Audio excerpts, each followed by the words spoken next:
રાજ્યમાં મોડી રાત્રે મેઘરાજાની ધમાકેદાર એન્ટ્રી થઈ। 24 કલાકમાં 62 તાલુકામાં મેઘરાજાની પધરામણી થઈ।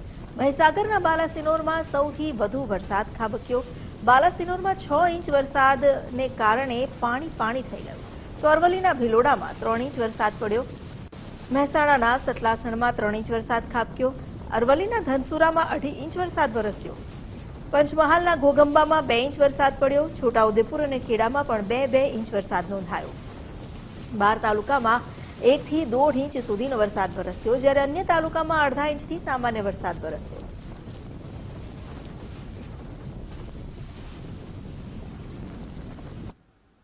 અરવલ્લી જિલ્લામાં રાત્રિ દરમિયાન સાર્વત્રિક વરસાદ નોંધાયો। સૌથી વધુ ભિલોડા તાલુકામાં 3 ઇંચ વરસાદ પડ્યો। ધનસુરામાં 2 ઇંચ વરસાદ ખાબક્યો। મેઘરજ, માલપુર અને શામળાજીમાં અડધો ઇંચ વરસાદ વરસ્યો। મોડાસા, બાયડ, સાઠંબામાં સામાન્ય વરસાદ રહ્યો। વરસાદ વરસતા ખેતીને જીવનદાન મળતા ખેડૂતોમાં ખુશીનો માહોલ છવાયો।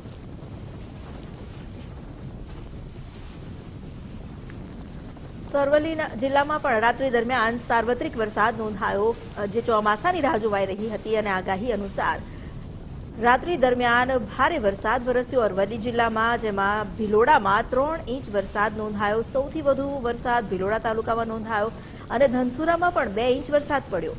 આ ઉપરાંત મેઘરજ, માલપુર, શામળાજીમાં પણ અડધો ઇંચ વરસાદ વરસ્યો। લોકોને ગરમીથી તો રાહત મળી જ છે, પરંતુ સાથે સાથે ઉકળાટથી અને બફારાથી રાહત મળી અને વરસાદને કારણે હવે ખેડૂતો વધુ ખુશ જણાઈ રહ્યા છે। સિઝન અનુસાર જે ચોમાસું આવવું જોઈએ આવી ચૂક્યું છે, એટલે આગામી સમયમાં ખેતી પાકને પણ વધુ જીવતદાન મળશે તેવી આશા ખેડૂતોને વધી છે। ખેડા જિલ્લામાં ગાજવીજ સાથે ભારે વરસાદ વરસ્યો। ખેડા જિલ્લામાં છેલ્લા અડધા કલાકથી ધમાકેદાર બેટિંગ ચાલી રહી છે। ગળતેશ્વર અને ઠાસરા તાલુકામાં ભારે વરસાદ વરસ્યો। યાત્રાધામ ડાકોરમાં પણ ભારે વરસાદ પડી રહ્યો છે। વરસાદને કારણે લોકોને ગરમીથી રાહત મળી। અત્યાર સુધી લોકો વરસાદની રાહ જોઈ રહ્યા હતા। આકરા ઉનાળા બાદ હવે વરસાદને કારણે લોકોને વાતાવરણમાં ઠંડક પ્રસરતા રાહત મળી છે। ખેડા જિલ્લામાં પણ રાત્રિ દરમિયાન જ ગાજવીજ સાથે વરસાદ શરૂ થયો। જે છેલ્લા અડધા કલાકની જો વાત કરવામાં આવે તો મેઘરાજાએ ધમાકેદાર બેટિંગ કરી છે।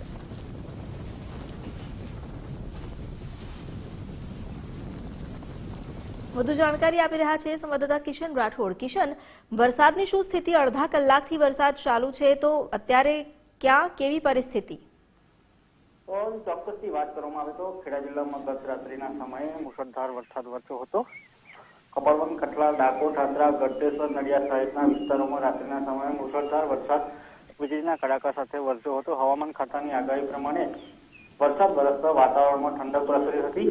હાલ ખેડા જિલ્લામાં વાતાવરણ સ્ટેબલ જોવા મળી રહ્યું છે। ક્યાંક છૂટાછવાયા છોટા પડી રહ્યા છે, તો ક્યાંક વરસાદની શરૂઆત થઈ તેવી પણ દ્રશ્યો જોવા મળી રહ્યા છે। જી, આભાર આપનો જાણકારી આપવા માટે।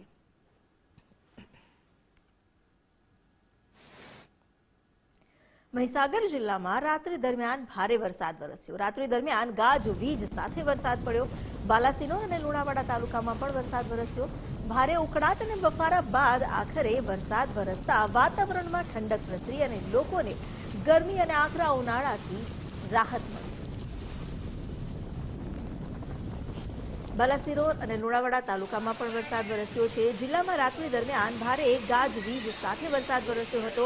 રાત્રિ દરમિયાન વરસાદ વરસતા વાહન ચાલકોને થોડી હાલાકી જરૂર થઈ, પરંતુ અત્યાર સુધી આકરા ઉનાળામાં શેકાયા બાદ હવે જ્યારે વાતાવરણમાં ઠંડક પ્રસરી છે, તો લોકોએ રાહતનો શ્વાસ લીધો। બાલાસિનોર અને લુણાવાડા તાલુકામાં પણ વરસાદ વરસ્યો। ભારે ઉકળાટ અને બફારાથી લોકોને રાહત મળી।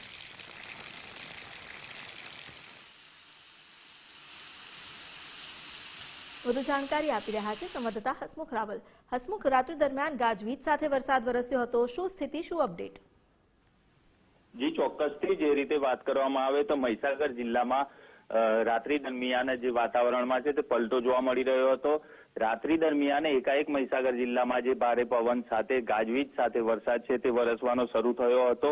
મહીસાગર જિલ્લાના બાલાસિનોર ની અંદર ભારે વરસાદ ખાબક્યો હતો, ત્યારે કહી શકાય કે લુણાવાડા તાલુકામાં પણ જે વરસાદ છે તે વરસાદ વરસ્યો હતો। લુણાવાડા અને બાલાસિનોર તાલુકાના આસપાસના જે ગ્રામ્ય વિસ્તારો છે તેમાં વરસાદ ખાબક્યો હતો ને આખા દિવસના જે ભારે ઉકળાટ ને બફારા બાદ જે વરસાદ વરસતા વાતાવરણમાં પણ ઠંડક પસરી છે. જી, આભાર આપનો જાણકારી આપવા માટે. પંચમહાલના તમામ તાલુકામાં રાત્રે વરસાદ વરસ્યો. ક્યાંક હળવો તો ક્યાંક ભારે, ક્યાંક ગાજવીજ સાથે વરસાદ વરસ્યો. ગોગંબા અને જાંબુઘોડા પંથકમાં 2 ઇંચ વરસાદ પડ્યો. આ વરસાદને કારણે વાતાવરણમાં ઠંડક પ્રસરી છે. ઘણા સમયથી વરસાદની લોકો રાહ જોઈ રહ્યા હતા અને 2-4 દિવસની જે વિલંબ થયો હતો તેને કારણે ઉકળાટ પણ વધ્યો હતો, બફારો પણ વધ્યો હતો. આખરે પંચમહાલના તમામ તાલુકામાં મેઘરાજાએ એન્ટ્રી કરી. રાત્રે જે વરસાદ વરસ્યો, ક્યાંક હળવો, ક્યાંક ભારે, ક્યાંક ગાજવીજ પણ થઈ. ગોગંબા અને જાંબુઘોડામાં 2 ઇંચ વરસાદ નોંધાયો.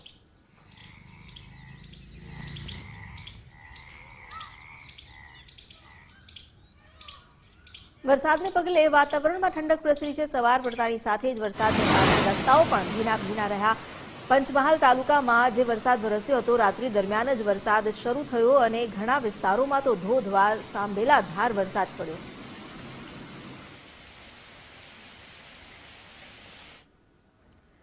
છોટાઉદેપુરના બોડેલીમાં અચાનક વાતાવરણમાં પલટો આવ્યો. કેટલાક વિસ્તારમાં ધીમી ધારે વરસાદ પણ પડ્યો. ધીમી ધારે વરસાદ વરસતા રોડ રસ્તા ભીંજાયા. વાવણી લાયક વરસાદ ન થતા હજુ ખેડૂતો ચિંતામાં છે. ખેડૂતો ખેતી લાયક વરસાદની રાહ જોઈ રહ્યા છે. જોકે તેમની આશા જરૂર જીવંત બની છે, કારણ કે વરસાદનું આગમન થઈ ગયું છે. હવે વાવણી લાયક વરસાદની તેઓ રાહ જોઈ રહ્યા છે. છોટાઉદેપુરના બોડેલી પંથકમાં જ્યાં અચાનક જ વાતાવરણમાં પલટો આવ્યો. વાતાવરણમાં પલટા બાદ રાત્રિ દરમિયાન જ વરસાદ પણ શરૂ થયો. વરસાદને કારણે રસ્તાઓ પાણી થયા. કેટલાય રસ્તાઓ પરથી વાહન ચાલકોને પસાર થવામાં થોડી મુશ્કેલી પડી, પરંતુ ઘણા સમયથી લોકો પણ વરસાદની રાહ જોઈ રહ્યા હતા. આખરે વરસાદમાં ભીંજાઈને ઉનાળાથી તેમણે રાહત મેળવી.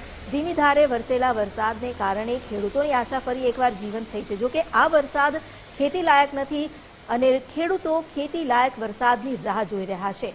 પરંતુ વરસાદનું આગમન થયું છે એટલે ટૂંક સમયમાં ચોમાસું વિધિવત રીતે પ્રવેશશે અને ખેતી લાયક વરસાદ થાય તેની આશા ખેડૂતોને છે.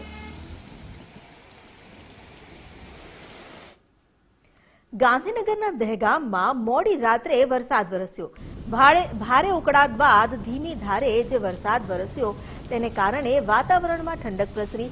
તાપમાન જે મહત્તમ પહોંચ્યું હતું તેનાથી ઓછું થયું. દહેગામના ગ્રામ્ય વિસ્તારોમાં પણ વરસાદ વરસ્યો. ગ્રામ્ય વિસ્તારોમાં વરસાદને કારણે લોકોને રાહત મળી છે અને ખાસ કરીને ખેડૂતો જેઓ આ વરસાદની રાહ જોઈ રહ્યા હતા. હવે ચોમાસાનું વિધિવત આગમન થશે તે આશા જીવંત થઈ છે. અત્યાર સુધી ચોમાસાની રાહ જોવાઈ રહી હતી.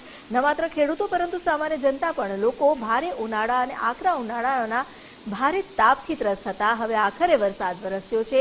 દહેગામના ગ્રામ્ય વિસ્તારોમાં પણ વરસાદ પડ્યો. ગાંધીનગરના દહેગામમાં પણ મોડી રાત્રે વરસાદ શરૂ થયો હતો. સાંજ દરમિયાન જ થોડો વાતાવરણમાં પલટો પણ અનુભવાયો હતો અને રાત્રે જે વરસાદ વરસ્યો તેને કારણે વાતાવરણમાં ઠંડક પ્રસરી. ભારે ઉકળાટ બાદ આખરે ધીમી ધારે વરસાદ પડતા લોકોને રાહત થઈ. દહેગામના ગ્રામ્ય વિસ્તારમાં પણ વરસાદ વરસ્યો છે. અમારી સાથે જોડાયા છે કલ્પેશ શાહ. કલ્પેશ, વરસાદને લઈને શું સ્થિતિ? રાત્રિ દરમિયાન જ વરસાદ વરસ્યો હતો. ઘણા સમયથી લોકો ત્રસ્ત હતા. આખરે રાહત મળી. દહેગામમાં મોડી રાત્રે વાતાવરણમાં પલટો આવ્યો હતો. પવન અને વીજળીના થોડા એ બાદ ધીમી ધારે વરસાદ ચાલુ થયો હતો અને મોડી રાત્રે વરસાદ વરસ્યો હતો.